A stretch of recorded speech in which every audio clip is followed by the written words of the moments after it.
parenting stories. Am I the a-hole for moving to avoid babysitting for my parents, which prompted my siblings to do the same? I'm 22 mil, the oldest brother of 9 siblings. I have 5 younger brothers and 3 sisters. My sister is 20 and my brother is 19. Youngest is 4 years old and my other siblings' ages range from 16 years to 7 years. My parents would have had way more kids, but my mom suffered from several miscarriages pretty much since I was 6. I had to take care of all my siblings. I could never go out because my parents were working and nobody to take care of my siblings. I loved my siblings, but I hated never having freedom. It used to annoy me like crazy that they would just pop one kid after another.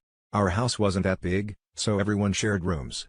Never had any private space. Parents made good money, but because of so many kids, they struggled financially.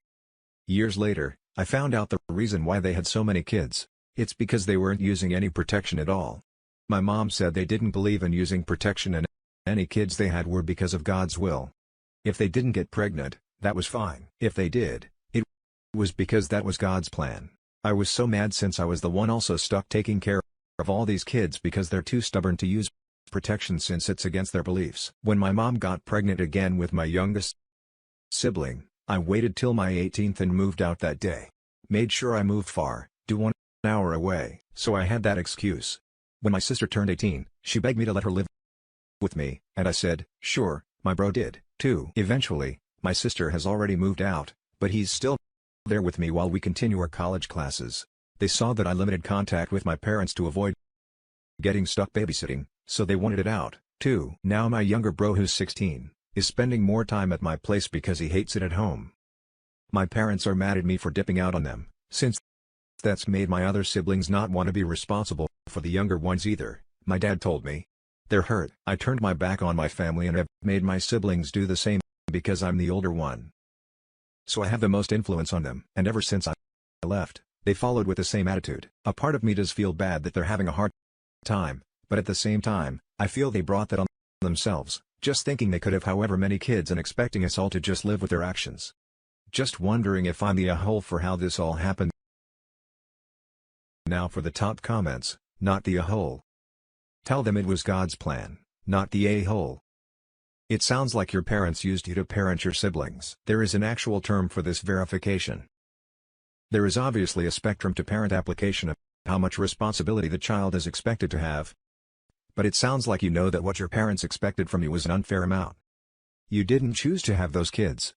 They are not your kids, but you were forced to look after them. Well done for being able to get out and start looking after your own needs. In a way, it sounds like you are still parenting your siblings by letting the older ones live with you, but as long as you are happy to do so and that you don't feel you have to. Never heard of that word before, to be honest. But it's different now with my bro. We both take care of our own things. So we're more like roommates and brothers obviously than anything.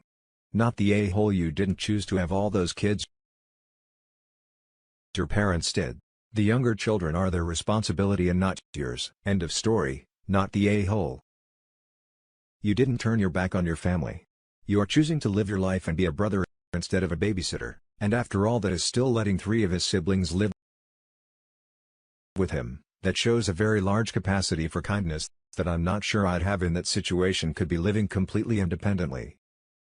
But instead of sharing his living space with dependents and assuming they don't pay much towards costs because he loves his siblings. Now for the next story. Am I the a-hole for no longer saving money for my stepdaughter's college saving? After she took my deceased daughter's poems, my 13-year-old daughter passed away from septic shock after she was suffering from organ failure. It was hell. It has been and will always be a struggle for me. I still have those same feelings of hopelessness, loneliness and sadness, even though it's been nearly 4 years. I met my now wife, who's a single mother of a 14-year-old daughter. She's quite smart, however, she treats me poorly and sometimes would yell at me when she's angry with someone else. She made it clear that she had zero intentions of treating me like her dad and would always feel as if I was trying to be her dad, even though all I ask from her is basic respect. I have some poems from my deceased daughter that I keep with me. She loved poetry and loved writing poems and songs. Even when she was at the hospital, I knew she was fine. Whenever I saw her holding her book and pencil and writing poems, I was always the first to look at what she wrote a few days before she passed away. She wanted me to keep those poems and stop writing new ones. It's like she couldn't even put together any words to write down. It was devastating seeing her like this, and that's how I knew something was wrong. I'd read those poems occasionally, or whenever my heart feels heavy. My wife and I are currently saving money for my stepdaughter's college, and I've been contributing for over a year now, but I don't talk about it, so my stepdaughter wouldn't think I was trying to control her. Yesterday I found out that she took my daughter's poems, even though I tell her not to touch them several times. But yesterday she completely disrespected me and took them. When I told her to give them back and we were arguing, she only gave me some of them and casually said she lost the rest. I lost it and blew up on her for what she did, saying she just wanted to look at them. But the papers were filled with markers and it was clear she ruined them. I was so angry, especially when she tried to say it was nothing and had an attitude as well. I told my wife I will no longer be saving money for my stepdaughter's college fund after this, and my wife was upset, saying I made a huge decision over a mistake from her daughter and that I would mess with her future out of spite. But I refused to discuss it because I was so angry. She didn't even apologize. And my wife says that my reaction was huge. But those poems are very, very important to me. I feel terrible and I'm sick of hearing she is a kid now for the top comments, not the whole. If your wife doesn't understand how horrible what her daughter did and punish her appropriately, I would call this a deal breaker, not the whole. It is not the responsibility of step-parents to save for college of the step-kid. While I would suggest maybe stopping for a year then re-evaluating it is completely ops discretion. NNANA. Your stepdaughter did a maliciously cruel thing, and she isn't even sorry about it. Your response is warranted. I would get you all in family therapy ASAP because she's only going to escalate and it will ruin your marriage eventually, and the wife is calling it a mistake. There was no mistake. Your stepdaughter willfully and maliciously ruined one of the things you truly treasure from your daughter. Your wife can't understand it because she's not in your position. Her daughter needs therapy. I'd say this is a deal breaker, not the a-hole, but it's time for a serious discussion with wife and her. Hon, your wife is disregarding her spawn's behavior. But most importantly, your feelings that is not okay. She should be on your side. What her spawn did was so hugely invasive and disgusting. Best of luck. Next story is titled I lashed out and called my mom a failure of a mother, which I think is true, but I still regret saying it. My 16 female mom and dad met when my mom was 19 and my dad was 22. Dated for 3 months, break up. 6 months later, mom finds out she's pregnant. Dad says he wants proof. It's his paternity test, and that was that. They were supposed to have split 50-50 custody until I was about 7 and my mom decided she didn't want to be a parent anymore. She left, and I lived with my dad full-time since everyone else had their moms. I was confused and hurt. I constantly asked my dad if I did anything wrong and was honestly distraught. For the first 6 months, my dad and his mom tried to put me in therapy, but since my mom's mom was still in the picture, it didn't quite work. Every time we found someone, they would say something mom's mom didn't like and they got the boot. Eventually we dropped therapy, and my mom came back when I was around 9 or 10. She wants a perfect back-to-normal relationship. I was confused and I said something that pissed her off that I can't even remember, to be honest, and she hit me. Dad walked in, screaming match. She leaves. 6 months later, they make up. I stopped caring and honestly forgot it happened. And then there was visitation. I saw her every Sunday. Eventually she showed up less and less, and for the last year I've seen her once a month. She's 35, honestly acts like a teenager. Even after losing a child, she didn't mature. She's constantly talking crap about family members I've never met and gets upset when I don't play along.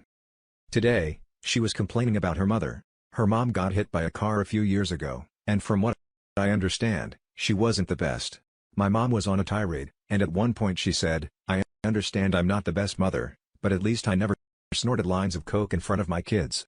I told her that didn't set the bar very high. Most people can make that claim. She asked what that meant, and I told her, most people can say they've never snorted coke in front of children. It escalated really quickly, her calling me a fucking FG. I'm pansexual and me saying, I wish she died in labor rather than what was supposed to be my brother. Looking back, I wouldn't have gone that far, but it's too late now. Eventually, I snapped and told her she was a failure of a mother and that I didn't consider her a parent.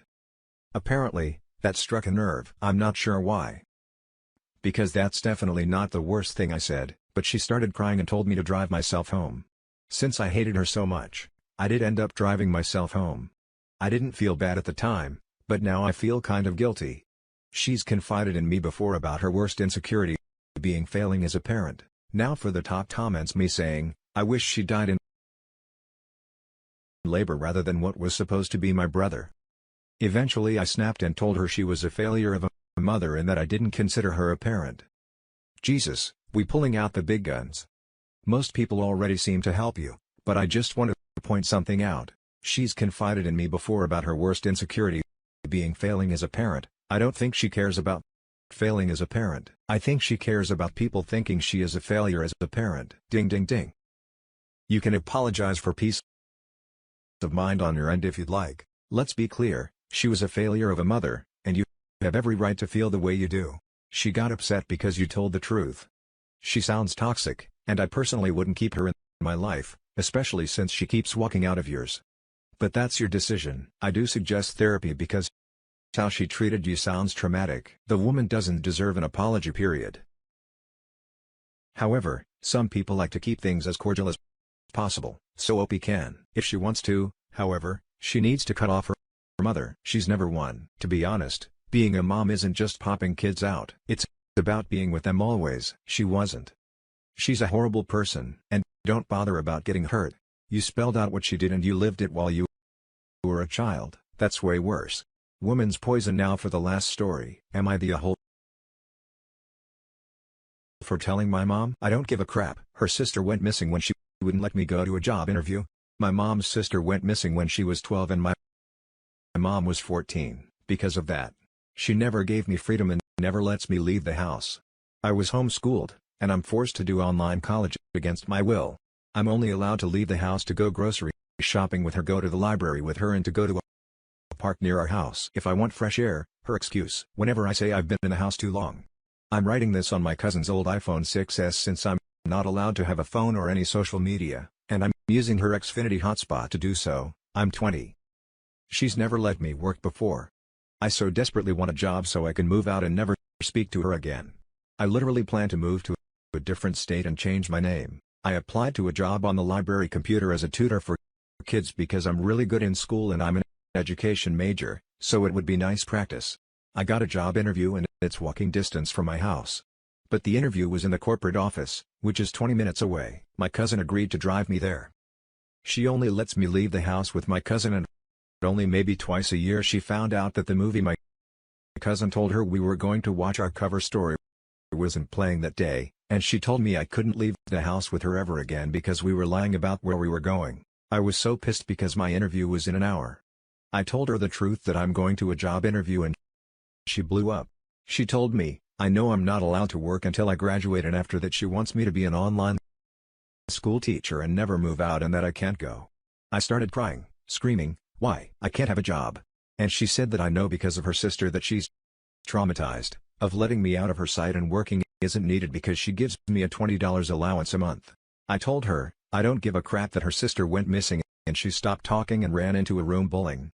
My aunt called me off the home phone to say that she's disgusted with me and that my mom's shielding me from potentially getting hurt, even though she lets my cousin have a normal life, and I shouldn't have said that about my missing aunt, and that puts me in the wrong. Now for the top comments.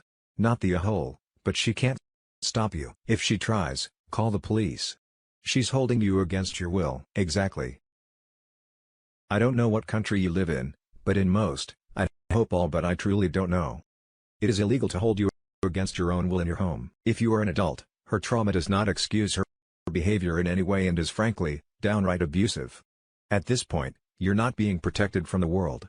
You are being held from it when you leave. Maybe make sure there is evidence that you are choosing to leave of your own free will if you can. Not the a-hole. What your mother is doing constitutes abuse. She has interfered with your normal social development and apparently has no plans to set you free to have your life. Can you call Adult Protective Services and Child Protective Services in your community and talk with them about your circumstances? They might have helpful information for you. You might well need the assistance of an outside adult or agency to help free yourself from this abuse. Also, could look into things like working on a cruise ship or camp or dude ranch. etc. They usually provide housing and a paycheck. Most places I've been always need waitstaff/cleaners, not sure where OP is located. But if it's in the States, Cool Works is a good place to check out. There are also things I've done like work away where it place houses/feeds you and you work a portion of your time helping them, which can also be good for resume building and leave time for an outside job. You just need to find a way to get there. Edit. Some of these may be slowed by COVID, but many are still operating and need people just to keep things in order. And there are probably a lot of jobs for people looking for a nanny/tutor right now as well, especially if OP explains some of what she's been through. I just wanted to throw out there that there are some options for people who need a place to work and live, not the whole. Your mom is mentally ill and you are a prisoner. This needs to be higher because at this point, OP's mother is criminally insane. She is literally holding her daughter hostage and abusing her on multiple levels. You need to get out ASAP. Your mother is not just insane, she is dangerous, and I'm frightened to think of what she could do to you if she thinks she's losing control over you. Parents, like your mother, have killed their children in their own bad crap, thinking of keeping them safe. And that's it for this video. Guys, if you have thoughts to share, leave a comment below. Don't forget to hit like and subscribe. If you like this content, I'll catch you in the next one. Good day, everyone.